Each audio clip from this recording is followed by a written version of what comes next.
Hello बच्चों। देखिए, इस प्रॉब्लम में एक ब्लॉक दिया हुआ है 8 kg का and it is kept on horizontal surface. ये रफ सरफेस है और ये स्ट्रिंग पुली के थ्रू पास करते हुए एक 2 kg के मास से अटैच्ड है and this 2 kg mass is performing oscillation of angular amplitude 60 degree.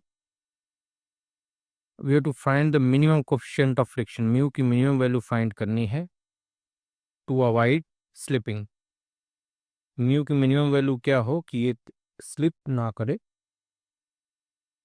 देखिए कैसे इस प्रॉब्लम को सॉल्व करेंगे। सो बेसिकली देखा जाए कि ऑसिलेशन में इस पॉइंट पे तो वेलोसिटी जीरो हो जाती है और जब ये बॉडी नीचे की तरफ आएगी तो ये मीन पोजीशन है।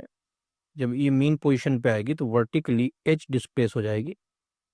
इस एच की वैल्यू निकालने का तरीका ये है कि ये एल है, इस एल में से ये लेंथ माइनस कर दें और अगर इस राइट ट्रायंगल से देखेंगे so this length will be L cos 60 and this total length is L. So L minus L cos 60 कर दे तो एच की वैल्यू आ जाएगी। सो एच की वैल्यू हो जाएगी L/2।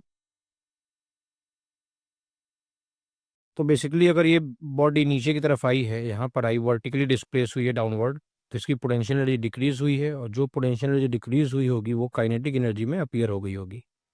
तो इस पॉइंट पे वेलोसिटी मैक्सिमम होती है, तो मान लेते हैं इस पॉइंट पे वेलोसिटी v है और लोअर मोस्ट पॉइंट पे बॉडी है अपने।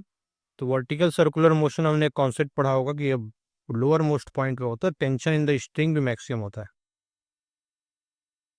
तो ये जो मैक्सिमम टेंशन है, अगर ये मैक्सिमम टेंशन इसको पुल ना कर पाए तो बेसिकली ये बॉडी कहीं पर भी हो ये इस ब्लॉक को पुल नहीं कर पाएगी। ये सेम स्ट्रिंग है तो यहाँ जो टेंशन होगा स्ट्रिंग में वो टेंशन यहाँ भी होगा और ब्लॉक को स्लिप नहीं करना है तो maximum tension should not be able to displace या slip this block over the surface. So अगर हम कंजर्वेशन ऑफ मैकेनिकल एनर्जी लगाएं तो gain in kinetic energy will be equal to loss in potential energy. तो यहाँ H की value L/2 substitute करें तो वी की वैल्यू हो जाती है √GL। और लोअर मोस्ट पॉइंट पे देखें तो ये एक तरह सेंटर की तरह एक्ट कर रहा है। तो लोअर मोस्ट पॉइंट पे अपवर्ड फोर्स लग रहा है T toward the centre and downward force लग रहा है mg away from centre. So net force toward centre is T minus mg, so that is equal to centripetal force mv²/L। ये v square basically GL के बराबर हो गया और L cancels out हो गया तो T की वैल्यू आ जाएगी 2mg। So 2 mass is 2 kg and G is 10, so 40 Newton. So maximum tension जो string में आ सकता है that is 40 Newton. So this 40 Newton should not be able to displace this block. So in limiting case, we'll put T equal to limiting friction. So limiting friction आपको पता है कि mu into n के बराबर होता है और normal force mg क्योंकि horizontal surface। तो ये लिमिटिंग फ्रिक्शन है तो लिमिटिंग फ्रिक्शन को मैक्सिमम टेंशन के बराबर कर दें। सो म्यू की मिनिमम वैल्यू यहाँ से आ जाएगी।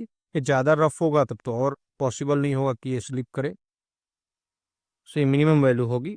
तो यहाँ मास की वैल्यू 8, G की वैल्यू 10 रख के सॉल्व कर तो म्यू की वैल्यू आ जाती है 0.5। This is the answer. Thank you.